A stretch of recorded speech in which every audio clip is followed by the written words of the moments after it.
বেশ কয়েকদিন আগে বাজারে গেছিলাম মাছ কিনতে আর কিছু সবজি কিনতে। যেয়ে দেখি হঠাৎ সেজো দেওয়ার ওখানে ও বাজারে আছে। তো আমাকে দেখে একদমই মাছ কিনতে দিল না, সবজি কিনতে দিল না। ও আমাকে এই দেখো একদম তাজা তাজা ট্যাংরা মাছ, যেগুলো একদম আমার পছন্দের ট্যাংরা মাছ আর শোল মাছ, ও আমাকে কিন্তু কিনে দিল। আর এখান থেকে কিছু সবজি প্রয়োজন ছিল, কি কি লাগবে বলো। আমি বললাম না বেশি কিছু না, আজকে অল্পই সবজি নেব। তো ফুলকপি, পেঁয়াজ, এখানে বেশ অনেক কিছুই কিনে দিয়েছে।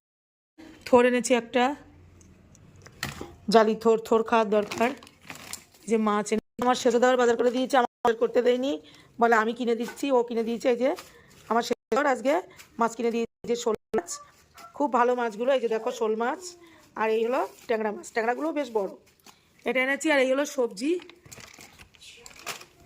সবজিও আছে এখানে। এই যে লঙ্কা। সবজি আমি বাণীপুর বাজারে গেলে তো আনি বেশি, এখানে তো খুব একটা সুবিধার